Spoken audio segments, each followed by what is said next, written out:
Welcome, everyone. Thanks for joining the Renew Health through the autonomic nervous system and vagal nerve balance with Dr. Melina Roberts. Dr. Roberts is recognized as one of the top biological medicine practitioners in North America and is a leading authority in European biological medicine, incorporating the most innovative technology to treat complex chronic disease, women's health issues, hormone balancing, pediatric health, digestive disorders, cancer, and the autonomic nervous system.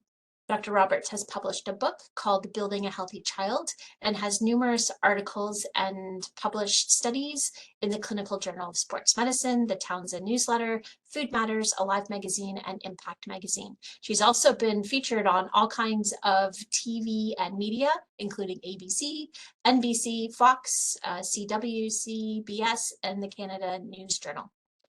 She's dedicated many years of studying from leaders from all around the world and in the field of medicine, including specialties like European biological medicine, electrodermal screening, dark field, visceral manipulation, neuroemotional technique, IV therapy, prolotherapy, neurotherapy, oxidative therapies, biotherapeutic drainage, homotoxicology, oncology, and heart rate variability, which is what she's going to be sharing tonight.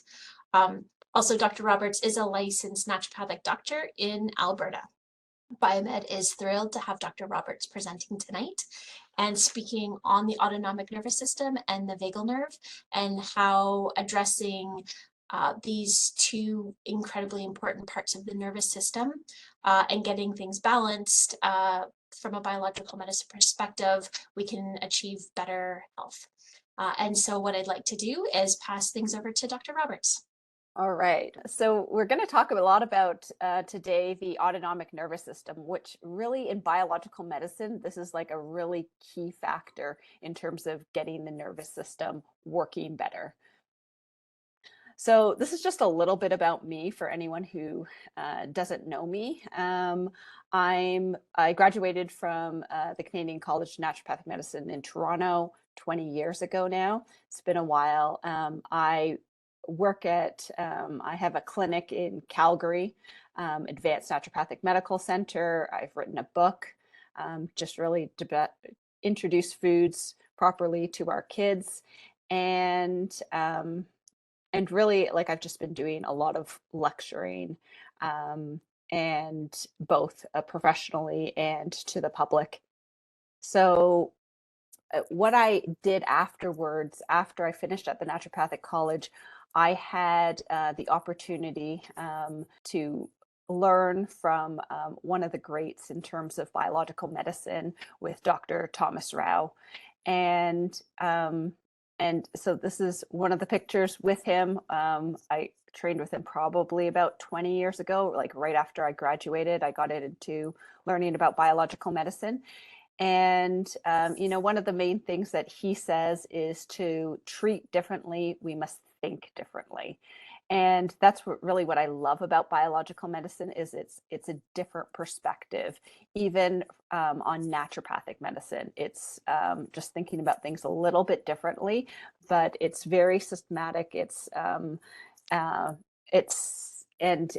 still using a lot of the things that we learn in naturopathic medicine.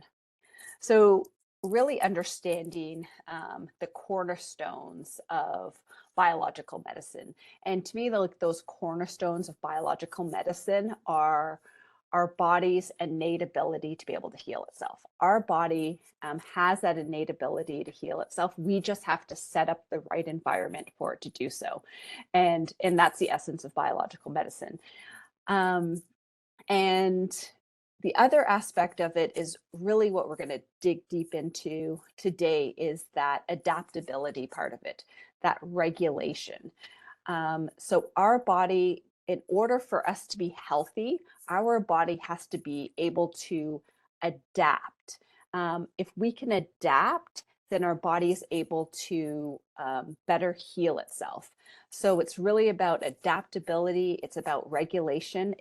And when we talk about regulation, we talk about our body's being able to elicit that self-healing mechanism within the body. And that regulation, what we have to do is we have to remove blockages to proper regulation to allow the body to do what it naturally is able to do. And the other cornerstone of biological medicine is terrain. So we need to be able to clean up the terrain. And I think that this is really important. This is something that I don't really remember learning back in school. Because what we want to do is we want to actually focus on terrain. If we clean up the terrain, then we can allow the body to be able to heal itself. And so that means that we clean up all of the area around our cells. We clean up that terrain. And then when we clean up that terrain, we allow the body to be able to have proper cell to cell communication. We allow the body, we set up this environment that allows the body to self-heal and self-regulate.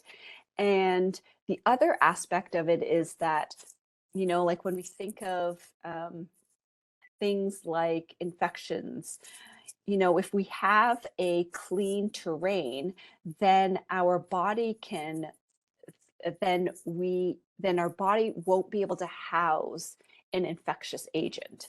The nice analogy is also like if you have a fever, right? When you have that fever, you are creating an inhospitable environment for that virus to be able to live. You're changing up the terrain. And then when you change up the terrain, then you make it so that it's inhospitable for that virus to live. And then you allow the terrain to be able to house health as opposed to infectious agents.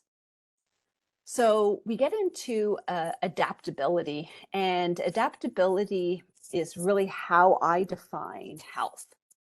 And when we talk about that healthy state, we talk about our system is actually this dynamic system that's constantly changing. And we constantly have stressors, both internally and externally. And when we have those stressors come into our body needs to be able to adapt to any of that change. And the better able our body is to adapt to those stressors, the healthier we are. So part of biological medicine is being able to identify and remove those stressors. And so that's what really brings us to the autonomic nervous system.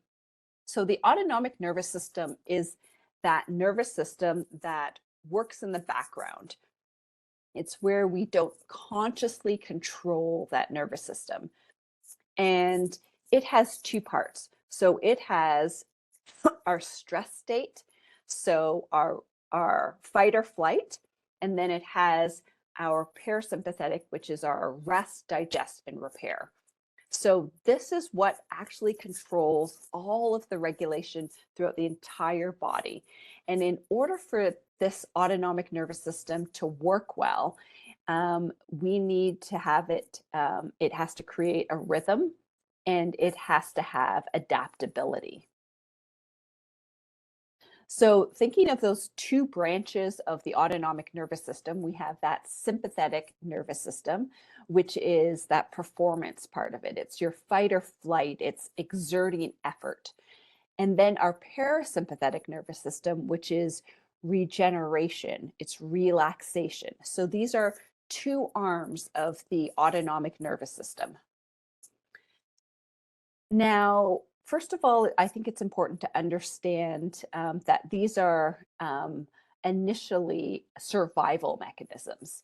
So when we have that sympathetic nervous system, it's when we come across something that we either need to fight or run away from. And because of that, what happens when we're in that sympathetic, that sympathetic part of our nervous system is that we have that increased heart rate, we have an increased breathing rate, we have that muscle tension, so blood and blood starts to go to our muscles so that our body can start to either fight or run away. But with that, you end up with the cold hands or cold feet. You have an increase in blood pressure. You have an increase in glucose. So your body starts to release glucose so that our body can then produce quick energy. But what also happens is that we have decreased blood supply to the digestive tract. We have decreased immune function and decreased reproductive function, because when our body is trying to run away from that tiger, then we are in survival mode, and our body is not focused on trying to break down the foods we're eating, and the priority is not reproduction. And in that state, this is when our system is more like hot. And then in parasympathetic, this is a survival state of freeze. So we think of it more of our system. We have decreased heart rate, decreased breathing. We can have loose stools, loose bowel movements. And it's when our body shuts down, dissociates, numbs, daze, depressed, hibernate, hide, withdraw. And this is like a cold phase.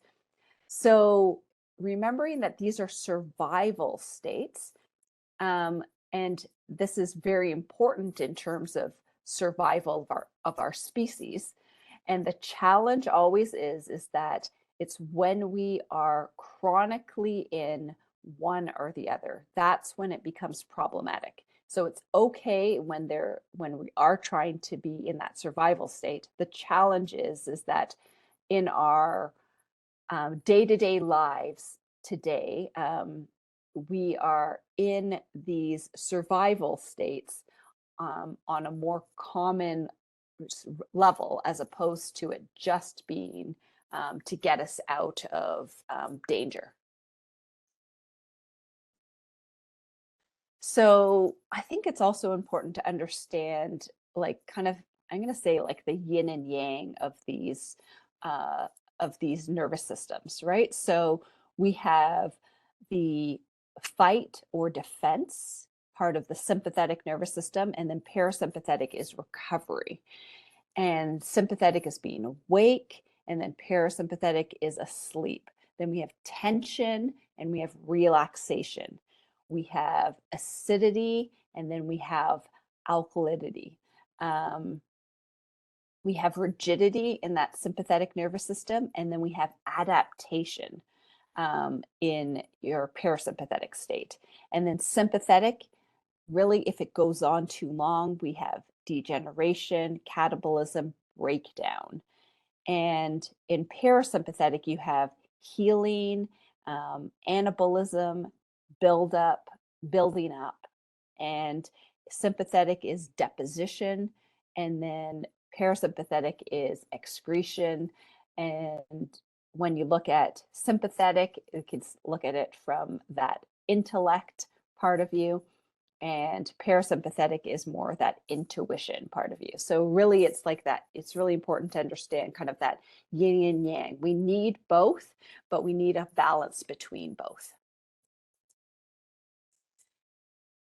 Now, I also think that when we start to really understand the autonomic nervous system, we need to understand that there's kind of unhealthy states in each and healthy states.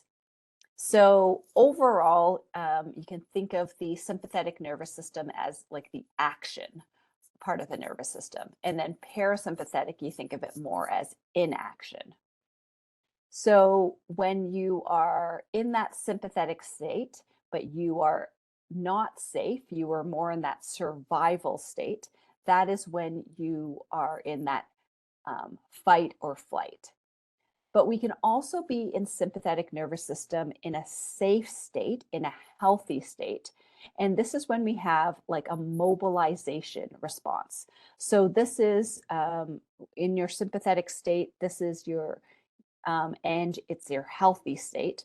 Is it exercising, work, play, sex? So these are action part of the sympathetic nervous system. And then when we look at parasympathetic, when you are not safe, when you are in survival part of your parasympathetic, this is freeze. This is when you are a deer in headlights. And then that parasympathetics also has a healthy part.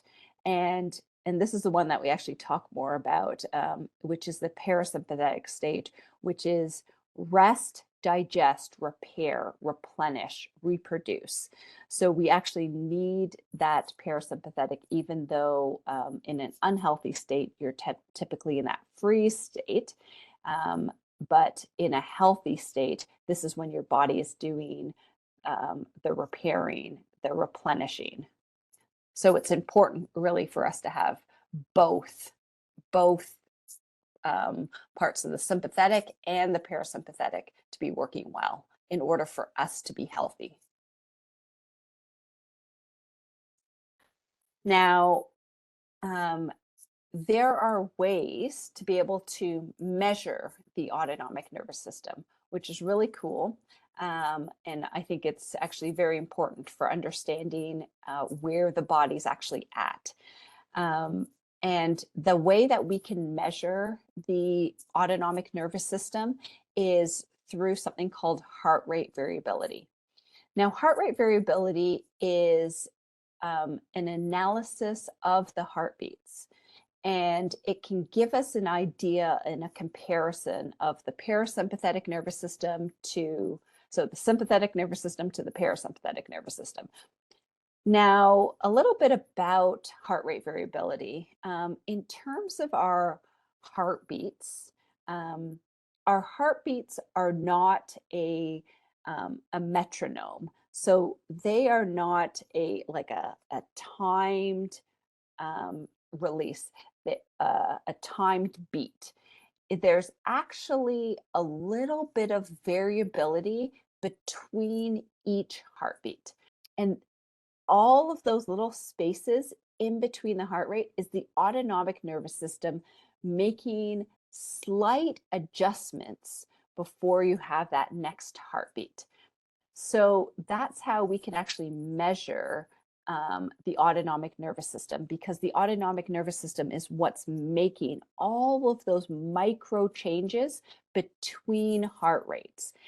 So the more variability there is between those heartbeats, the healthier our autonomic nervous system is. So that's what heart rate variability is really all about. Now, the ability of our body to constantly adapt between heartbeats, the healthier we are. And what they've shown is that our ability to be able to make those adaptations actually decreases with age. And if we're not able to regulate that heartbeat, then we show some regulatory inflexibility. So this is actually really important for being able to see how healthy we are, how adaptable we are, and how well our body can handle stress. Now, there's another aspect of this that you may have heard of called heart math. And they've done a ton of studies into heart rate variability. And what you can see here in this picture is you see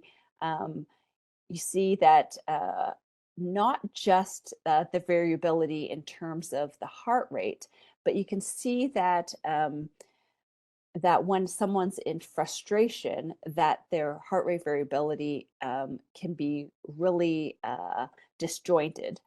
And then you can see when there's something positive like appreciation, your nervous system can go into more of what is called coherence. And what this can actually show is it shows like this overall shift of the autonomic balance towards increased parasympathetic. So not just looking at of how how much variability there is, but we also want to look at the coherence of it. So this actually shows some increased synchronization between the activity of the heart and the brain. And this is showing that synchronicity between the nervous system and the heart-brain dynamics. So it's really interesting when you get into um, looking, we'll look at heart rate variability, but then if you look at it also into coherence. So you'll see that when you have coherence, you also have increased parasympathetic, which is just a healthier response. So one of the ways we can actually talk about this variability is with the with understanding how these chameleons work, right? So the chameleon adapts to its environment. When you can see that it has changed color, it's adapted to its environment. So when it's doing this, then the adaptability is very strong. So this would be like a high heart rate variability. So, but if we have rigidity in terms of adaptability, that's when that chameleon doesn't change color. And so it's a rigid adaptability. It doesn't change in terms of its environment, and it doesn't change in terms of stressors. So I think that this is just a kind of a good picture of how the better able we are to adapt to our environment, the healthier we are. Now, this is one of the ways that I look at heart rate variability in the clinic in terms of the testing that we do. And what you can see here is that ideally, the sympathetic nervous system should be around 60 and parasympathetic should be around 40. They should be in relative balance with each other, so your body can easily bounce back and forth between the two. We call it like the accelerator and the brake of your car because you can only be in one gear at a time. So we want our bodies to be able to easily go back and forth between sympathetic nervous system and parasympathetic. That would be a healthy response. So if we are working, then we want to be in that sympathetic state. And then when we then take a break to eat some food, we want our body to be able to shift easily into parasympathetic. So then our body can then digest our foods. And then once we've eaten our meals, then we can go back to maybe doing some exercise. So our body moves back into sympathetic. So we want to easily be able to shift back and forth between these two nervous systems in a healthy way. Now, to me, this is actually a really important picture because with this important picture, we can actually see how we can actually shift and change the nervous system using minerals. And what we know is that calcium is a magnesium antagonist. So it results in hardening, rigidity, hypertension, so high blood pressure, and reduced regulatory ability. So when we take calcium, it actually promotes the sympathetic system, which we may need in certain cases, and I'll go through all of those. But magnesium will inhibit the sympathetic nervous system. And in a lot of cases, the sympathetic system is really high because we're in that chronic stress state. So magnesium is needed. And parasympathetic, we often actually don't have enough of that parasympathetic nervous system. So we need something like potassium in order to promote the parasympathetic nervous system. And then in some cases, sodium is needed to help reduce parasympathetic. So I like to always have this picture in mind when I'm looking at patients' results, because then I can figure out what do we need to do in terms of giving people the right minerals in order to either support sympathetic or in order to support the parasympathetic. So I think that this is kind of this is a really important slide for most of us practitioners. And realizing, I think that one of the things that you kind of maybe memorize is that we need magnesium and potassium most of the time in order to inhibit sympathetic and promote parasympathetic. That's the most common. That's the most common combination that we need in order to stabilize the autonomic nervous system and help with many things that help to promote proper autonomic nervous system function, which is, if we have sleep disturbances, circulatory problems, high blood pressure, these would be common things that would be indications that the autonomic nervous system is out of balance. Now, I just want to go through some of the common imbalances I see when we're doing heart rate variability testing. And one of the common things I see is we'll see that sympathetic dominance. So you see the sympathetic up at like 100 and parasympathetic at 20, right? So you just see that the sympathetic nervous system is really out of balance. And when we see that, some of the common things you might see is nervousness, anxiety, agitation, excitement, increased blood pressure, headaches. And some of the ways that we can try to support this is that we could take some magnesium, which would inhibit that sympathetic nervous system. And then we take the potassium, which would help to promote the parasympathetic. And we do have some potassium in the basic tabs. So that's a great way to promote it.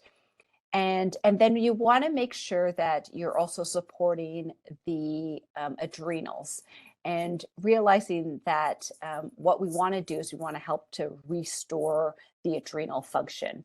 And atrium is actually one of those ones that can restore the adrenal function. It's a homeopathic, and it really just helps to tonify the adrenals.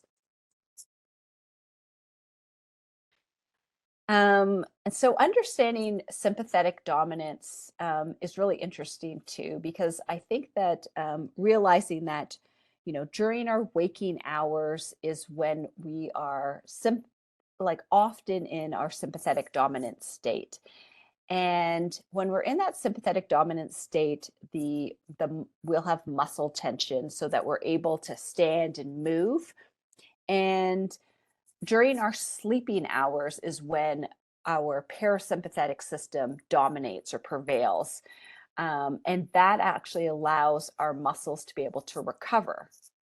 So if we're in sympathetic dominance, so that means our sympathetic nervous system is actually strong even during our sleeping hours. So when that muscle tension should actually be decreased, we actually see it elevated at night. And what we can see if this is happening long term is that we can see problems with the musculature. So this is when we see people with chronic back pain, excessive muscle fatigue, because they're not having the time to recover during their sleeping hours, and they can have chronic headaches. And often when you see that imbalance, where you see that high sympathetic and then that weakness of the parasympathetic, you can also see that in like a chronic fatigue syndrome, when you're seeing like that achy muscle fatigue, the muscles just aren't recovering and people are in chronic pain and often not getting quality sleep, high quality sleep. So understanding this dynamic is really important, that there's that aspect in terms of the autonomic nervous system. And you can also see this in an arthritis picture, and realizing that arthritis just means that we have inflammation in the joints. And realizing that um, pain pain is the source of pain can be due to an irritation of the sensory nerve endings of the muscles and the ligaments around the joints. And the sensitivity to these sensory nerve endings is partly determined by that sympathetic nervous system, the tone of that sympathetic nervous system. So if we have a sympathetic nervous system that is dominant, then we have muscular tension.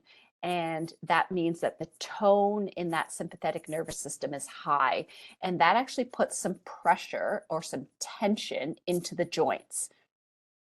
So when we have that balanced autonomic nervous system, we can actually restore restore health in those joints and decrease the pain. Because I think that as a practitioner, we actually know this quite well, is that pain is not correlated with the degree of severity of the arthritis that you see in an x-ray image. So there can be people who have like terrible x-rays where it looks like it's bone on bone. You look at it and you're like, oh, well, they must be in so much pain. But they're not, just because it's bone on bone, it looks terrible, doesn't necessarily equate to a person having a ton of pain.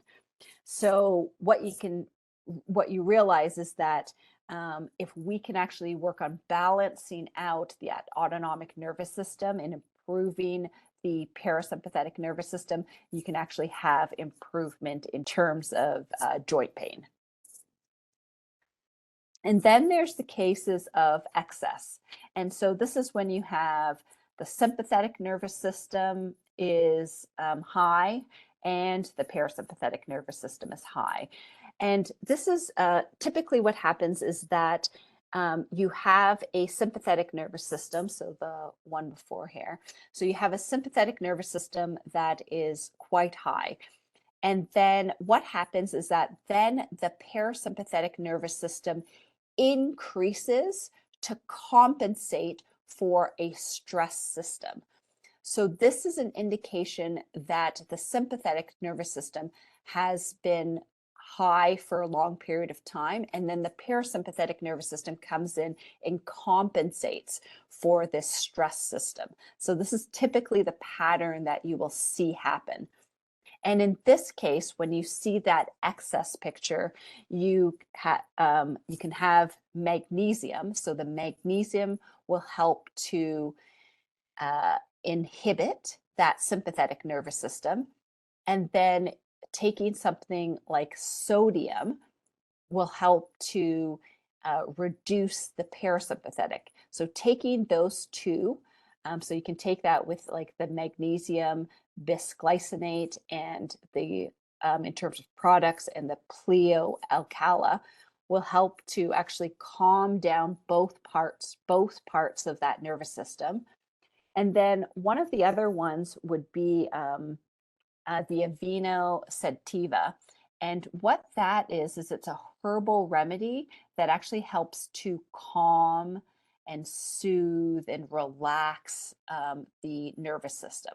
So that one works really well, especially when you have both parts of the nervous system in that excess state, and you're just trying to calm down that whole nervous system, because this is a very like compensating part of picture when you see both of them high.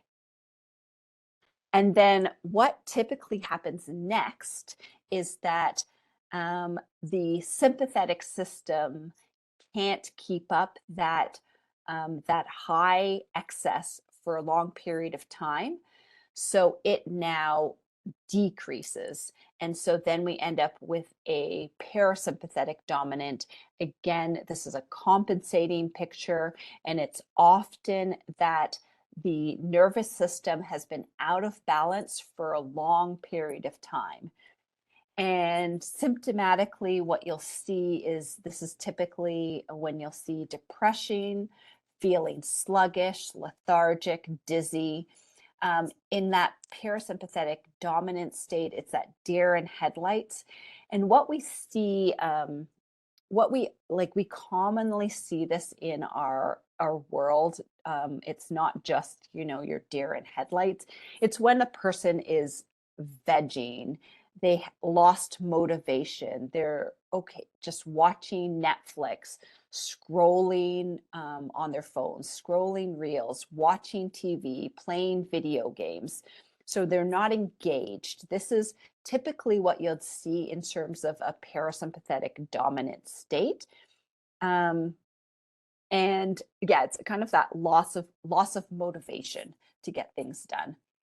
And in these cases, what you can see is what would help in this case is taking the calcium, which would promote the sympathetic nervous system, and we can get that from the basic powder or the basic tabs, and or you can get the sodium, which would reduce your parasympathetic nervous system, and we can get that from like Pleo Ocala.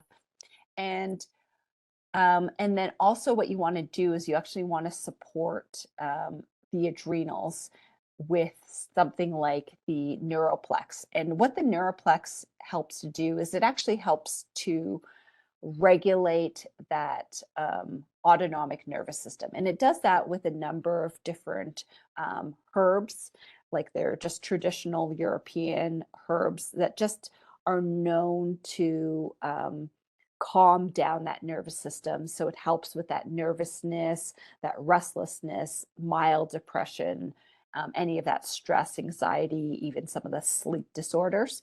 That's what the neuroplex is going to help to do. Okay, and then the next stage of what typically will happen is that the parasympathetic is high, so it's compensating for that stress system, and then um, the sympathetic system has already dropped because it can't keep up that pace, and that's what happens is then the parasympathetic drops as well. And so then we have a weakness in both the sympathetic and parasympathetic. And this is a challenging state because in this state, this is when our body just lacks proper adaptability. So it's hard for our bodies to be able to handle any sort of stressors. So our body is actually very depleted. There's weakness in both the parasympathetic and sympathetic part of the nervous system. And this is what the picture that we'll often see in cancer patients or tendency to cancer patients. And this is the picture we'll see in people with chronic disease. We'll see it at a lack of energy in terms of these patients. And what we want to do is we want to actually promote both the sympathetic nervous system, and we can do that by using calcium, which is in the basic tabs, and we can also use it. We want to promote the parasympathetic nervous system, and we can do that with potassium, and that's also part of the basic tabs. But one of the other things that we want to do as well is we want to help to support the adrenals. So you can see that when you are in this depleted state, that the adrenals are really stressed. So they just kind of have like no juice in the tank. We just can't move them. So one of the great ways that we can help to support the adrenals is one of the things that are in the adrenal plex is it has the adrenal glandulars.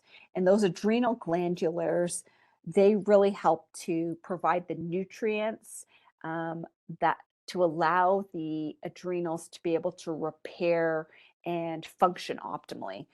And And in that adrenal plex, it also has some of the adaptogenic herbs. So this is a great way when someone's in that weakened state, in order to rebuild the adrenals, having some of those glandulars are really important in order to give your body the nutrients in order to do that repair.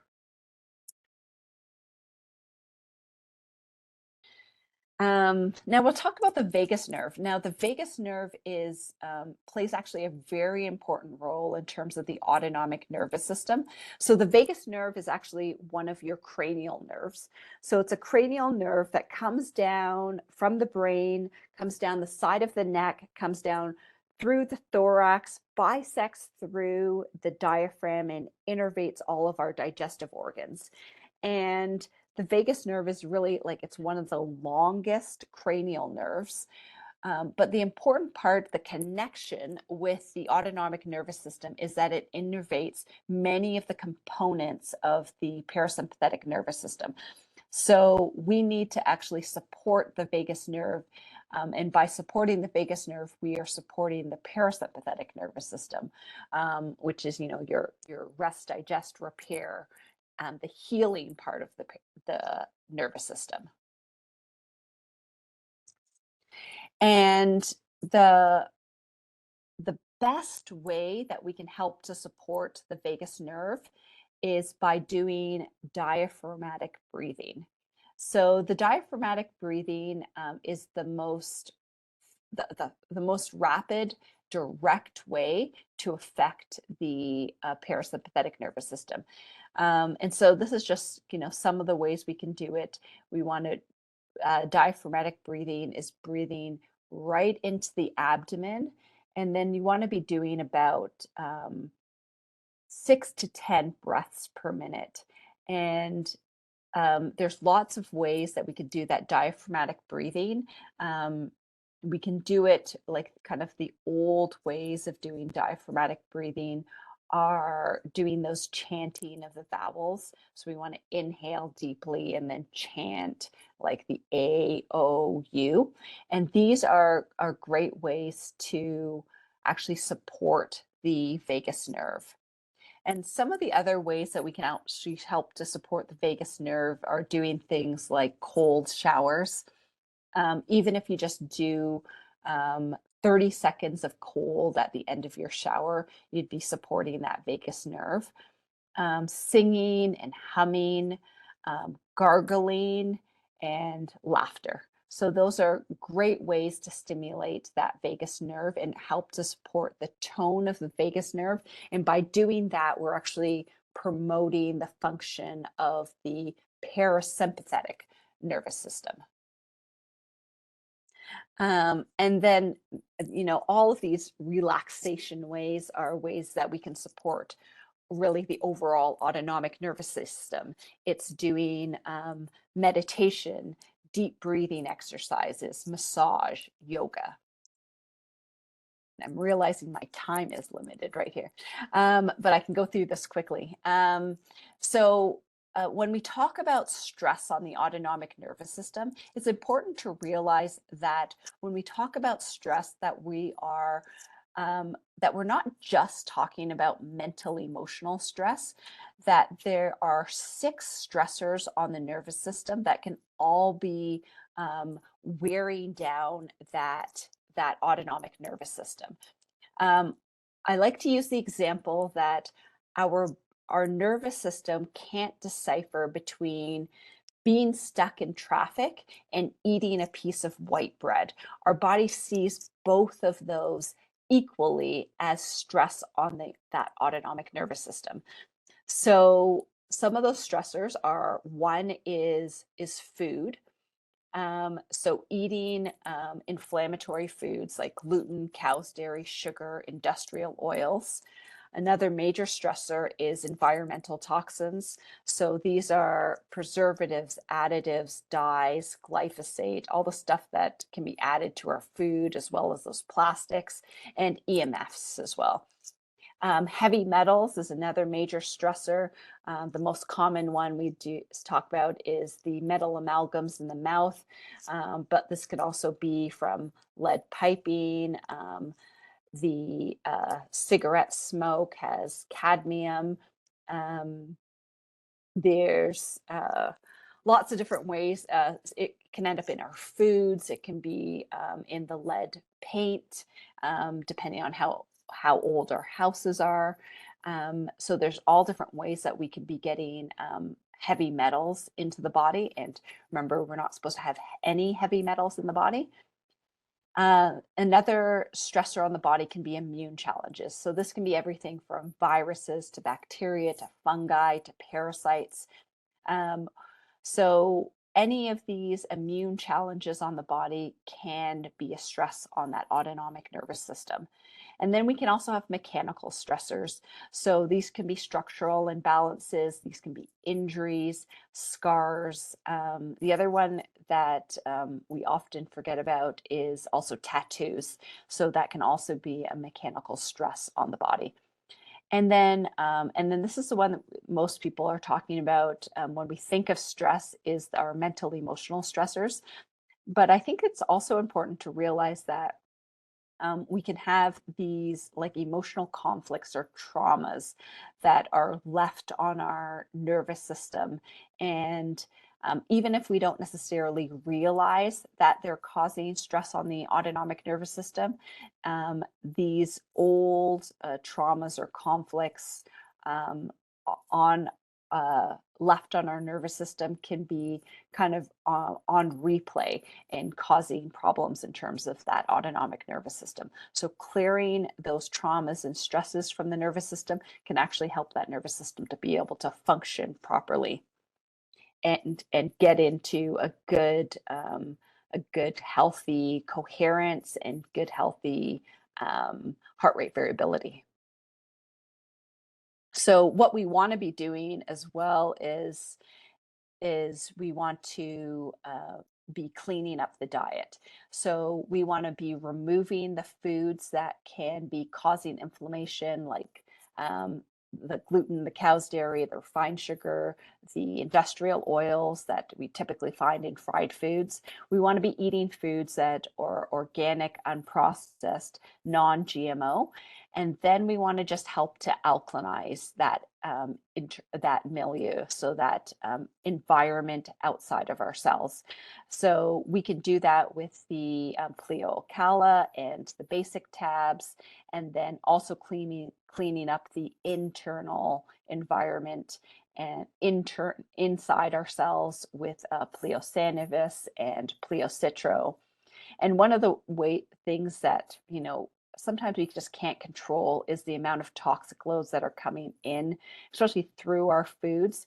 So having taking in some sort of binding agents to bind up those toxins, like the Luvos, can be very beneficial for cleaning up that internal environment. And those heavy metals, so the first thing I'll say about heavy metals is that if you have heavy metals, like if you have metal amalgams in your mouth, you want to be getting in touch with a biological dentist, so someone who can safely remove those metal amalgams from the mouth before you do any sort of heavy metal toxicity, any sort of removing of the heavy metals from your system. Because we do a program where we're using any sort of chelation or these remedies here, then really you're just pulling the metals from those metal amalgams as opposed to pulling them from our tissues. But Biomed has some great remedies in terms of helping with that heavy metal toxicity. The Solantrix, what the Solantrix helps to do is it helps to mobilize heavy metals. So it helps to bring those heavy metals into circulation. It has the capacity to be able to even pass the blood-brain barrier.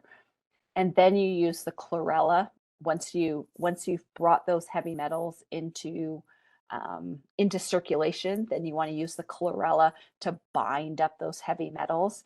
The chlorella also has the capacity to be able to bind up chemicals and pesticides as well as the heavy metals. So that's the benefit of the chlorella. And then typically heavy metals will be moving out through the kidneys. So doing something like solidago, I always like to do the solidago anytime I do chelation, to help to support the kidneys and that whole urinary tract so that your body can effectively flush those heavy metals out of your body. And then immune challenges. So when we talk about immune challenges, it's realizing that about 80% of your immune system is housed in your gut. So we need to make sure that we are taking care of our gut health. And one of the main components of taking care of our gut health is our microbiome. So, so if we have a healthy soil, so that soil is that microenvironment that I was talking about in terms of the spaces around our cells, then we can grow a great garden, which is the microbiome.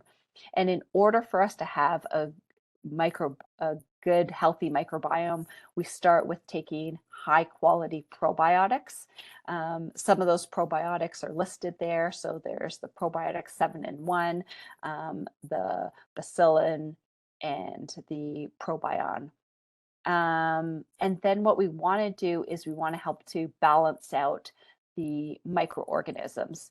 And with those microorganisms, we want to actually these remedies are actually probably some of the most powerful remedies there are, because what we need to realize is that we have normal amounts of bacteria and fungus in the gut, and if we use things that it's not just antibiotics or anti fungals that will kill off the infectious agents as well as the overgrowths of fungus or bacteria. But what we want to make sure we're doing is that we kill off the overgrowths, but then we leave the healthy microbes. And that's what these remedies are really powerful at doing. They're really good at removing the overgrowths, but leaving the healthy low level amount of fungus. So it helps to really down regulate the overgrowths of fungus or bacteria, helps to remove the pleo-Q is helping to remove like parasitic infections. And then for viral infections, we can use like the pleo pin and thyme in order to help to just boost up the immune system. And then the other ways that we can help to support the immune system is with things like the mycoimmune, which are mushrooms that help to support the immune system. There's the thymus glandular with the pleothyme and the pleorebus, which is also a pretty powerful remedy, which has some of the Bayer's patch in it. So it helps to just re-educate that immune system to do what it's designed to do. And then we have your mechanical stressors. So these are, seeing chiropractors or osteopaths in order if there's structural imbalances. If we have injuries, then making sure we do things like prolotherapy, prolozone, PRP, stem cells. Those are things that can help with those, help to the body to naturally repair if we have mechanical stressors. And then doing scar injections, realizing that scars can be affecting how that autonomic nervous system is functioning. Scars can basically cause imbalances or block meridian pathways. So we need to be able to do some sort of scar release in order to make sure that that autonomic nervous system can properly communicate. And then the other one is emotional stressors. And I think that this is also really important. It's often forgotten is that so my philosophy is that we need to actually clear a lot of those traumas from the nervous system in any way that we can. And there's lots of different techniques for doing that, but that just us knowing that there's trauma or that there's stress on the nervous system, um, like something like just talk therapy is okay for bringing it up to consciousness, but we need some sort of technique to clear it from the nervous system so that it doesn't keep replaying on the nervous system and continuously causing a stress. So some of the ways that we clear it in our clinic is doing things like a neuroemotional technique, which takes the imprint of the stress off of the nervous system. And we also have something called the brain optimization program, where you work with a practitioner to help clear trauma from the nervous system and and it uses a bit of the heart math technology. So you're not just, we clear the trauma, then we're re-educating the nervous system to better be able to get into that coherence aspect in terms of if we know of heart math, then you understand what that coherence is. Or one of those earlier slides, you were able to see how the body, that we don't want to just get good heart rate variability, but we also want to get the nervous system to be able to get into coherence. Okay, so sorry I kind of rushed through those last bits, but I was just trying to fit us in on time because I know we had a bit of a late start. But that brings us to the conclusion. And really what's important to know is that our autonomic nervous system needs to be in balance in order for our body to do any sort of healing. So that's why we stress about the autonomic nervous system and the vagus nerve, and why we talk about it and how it's so important is because if this nervous system is out of balance, then our body can't do the healing it needs. So that's why it's so important for us to be able to focus on that autonomic nervous system to help the body to regain its healing capacity. All right, so thank you so much, everyone, for being here and for listening. And if you need to get in touch with me, these are all my contacts. And thank you, everyone, for attending. And thank you, Biomed, for having me on and allowing me to talk about the autonomic nervous system. And I hope that everyone found this valuable. All right, so thank you. And I'm going to just pass the mic over to Heather. Thank you so much, Dr. Roberts. That was a really wonderful presentation. And so on behalf of Biomed, I want to take that moment to also thank you for presenting and sharing your clinical expertise and your wisdom around the autonomic nervous system and around the vagal nerve, and some really straightforward tips and techniques on what can be used in practice to help support our patients in getting their autonomic nervous system balanced. So with that, there are quite a few questions here. So we'll keep things within a time constraint and go through what we can go through. Anything that we're not able to answer tonight, then we can put in as a follow-up email. Okay, so first, just in here. Oh, I just wanted to say there was a nice comment by Dr. Sunder G. Yes, Melina, I learned more about biological medicine after school when we only touched on it in class, and same with homeopathy. So there are other practitioners out there that kind of had the same experience. Okay, so for question, this is from Kate. How do you separately measure the sympathetic and parasympathetic? I'm only aware of the Apple Watch heart rate variability measurement, which is a single number. And I think I have, I think I saw some questions coming through, and I feel like I just have to like run to my other room to look at. So I actually have a machine that tests the heart rate variability, and then that machine also does that assessment of both the sympathetic and parasympathetic and how they are in relationship to each other.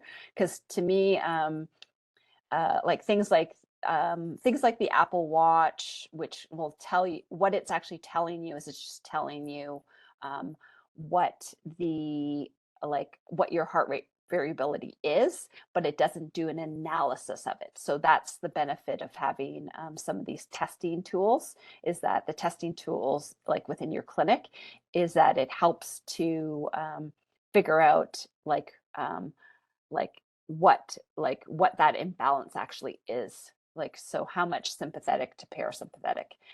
So because I will have patients who will say that they'll say I have the Apple Watch, or I have the Whoop, or I have the Aura Ring, that's doing an analysis and gives me a reading, but and it does give you a little bit of insight into how stressed a person is, but I do like to see the comparison of what your sympathetic is to the parasympathetic, and it allows me to address accordingly. So I can probably check in my other room and give you the name of the machine I use.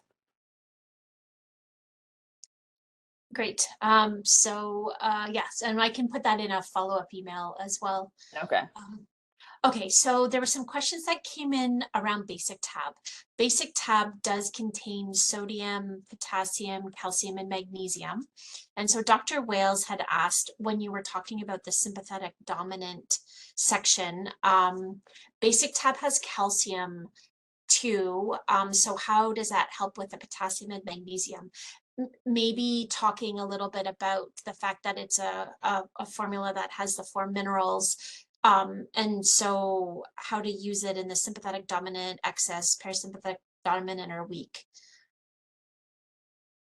Yeah, so it's just kind of playing a little bit of a balancing act in terms of just getting those proper minerals into the body, and then supporting the body in terms of that mineral balance. I know it has a few of the other ones, but I find that the body will, I guess, use it, will use what it needs in order to, if you give it you give it all the right ingredients, then your body um, will do a lot of the work. We just have to make sure that it has those right substrates, and then your body kind of um, uses what it needs in order to support that whole autonomic nervous system.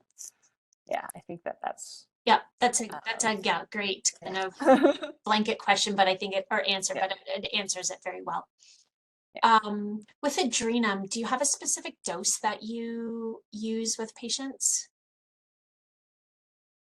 I find that it's quite quite strong. So I actually use a pretty low dose. So I do like usually start with like 10 drops a day, and using it in the morning and making sure that it's not any later than noon when you take it, because it can affect your sleep. I do find that one to be quite strong and quite stimulating for a lot of patients. So I usually start lower with that one.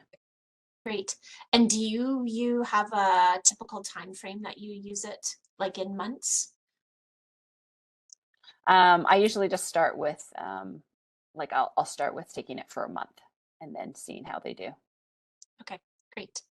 Um, with magnesium and potassium, do you ever use tissue salts like Caliphos or Magphos? Rather than like a straight supplement, or tissue or salt, like Yeah. Yes, I do. I like the tissue salts. I think they can work quite well for people. So yes, sometimes I do. I'll use the tissue salts. Uh, I do, like, whether people are open to it or not, but I do a bunch of muscle testing, and we just figure out what's going to work best for the patient. So from that testing, we can just figure out if a person's going to respond better to like a calcium glycinate, or if they're going to respond better to mag-phos tissue salt. Great. Okay, thank you. Okay, I saw at the end, oh yes, Dr. Wales asked if you could talk a little or comment on tattoos, mechanical stress, but also heavy metals is what she mentioned in the Yeah. chat. Yeah, so I think people don't really talk too much about it, but I see so many patients coming in with lots of tattoos and wondering why they have so many health issues and wondering why their heavy metals are so high. And the truth is that that the tattoos are a huge source of high amounts of heavy metals. Um, Especially the ones that have like big vibrant colors. That's also another stress in terms of the body is the heavy metals in those tattoos, and then in the disturbance to the skin. So you can think of them as scars. So we understand that the body is an electrical system and that we have these meridian systems that go throughout our body, including on the skin. And that's a big part of how our body regulates and how the autonomic nervous system works. And when we have scars, so injuries, surgeries, it's not that they're not needed or necessary. It's just that we have to do the work in order to get all of those tissues moving.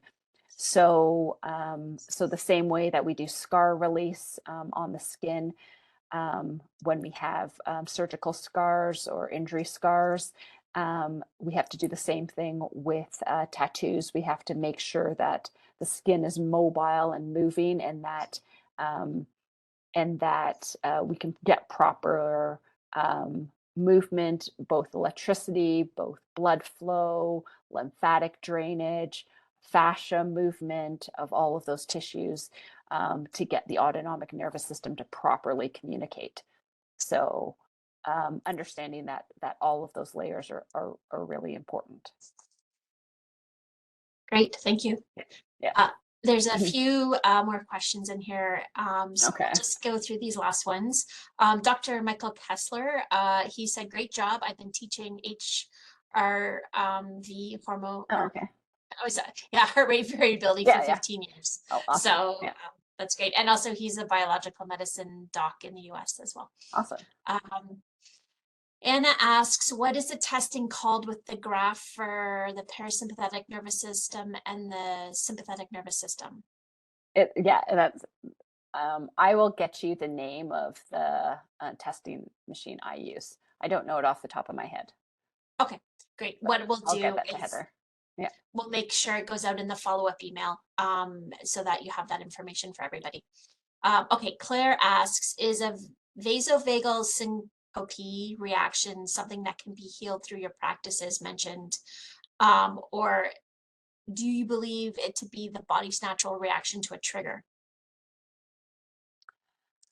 Yeah, I think it can be. I think it can be an indication that the autonomic nervous system isn't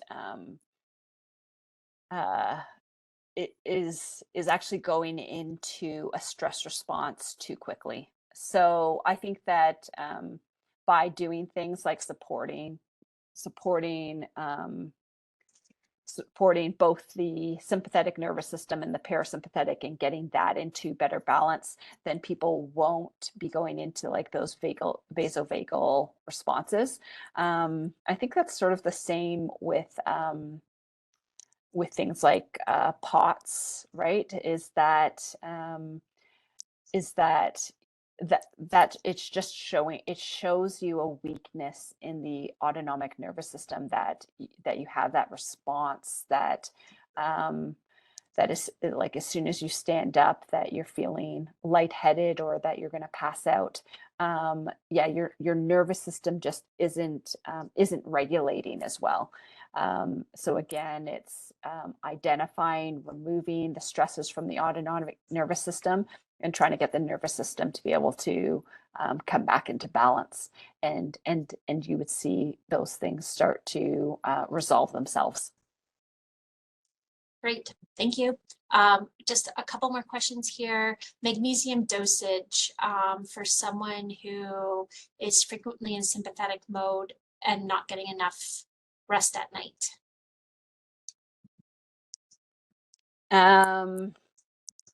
Yeah, so I think dosages get a little bit challenging because it's so individual, and you have so many patients who are you have those patients who are super sensitive, and those patients who are do quite well. I would say, like, kind of realizing that the glycinate, the magnesium bisglycinate is best absorbed. It's very well absorbed. So it works really well for affecting the nervous system, helping with sleep. Whereas something like the citrate isn't absorbed as well, but will help with better bowel movements, right? So I find that the bisglycinate is probably best for helping to support the sympathetic nervous system. In terms of doses, like, I usually have people, and I forget what's in a capsule, but I think I do have people do like 1 to 2 capsules before bed. And I don't know if you know off the top of your head what what's No. what's in those Magnesium capsules. bisglycinate. I don't know it off the top of my head. I'm referring I don't know it either. by And so, Gallup. For okay. the label dosing, it's 1 capsule 1 to 2 times per day Yeah. at 100 milligrams of magnesium bisglycinate. Okay. So yeah. So 1 to 200. Yeah. Great. Okay, so it looks like we've covered off most of the questions here. Once again, I want to thank everyone for attending the webinar on learning about balancing the autonomic nervous system and also the vagal nerve. I also want to thank Dr. Melina Roberts for presenting this really important information and sharing her wisdom and clinical expertise, and finally for taking the time to answer all these questions. It's very much appreciated, and there's lots of really great thank yous coming through the chat room right now. So Dr. Roberts, thank you so much. All right. Yeah. Thank you.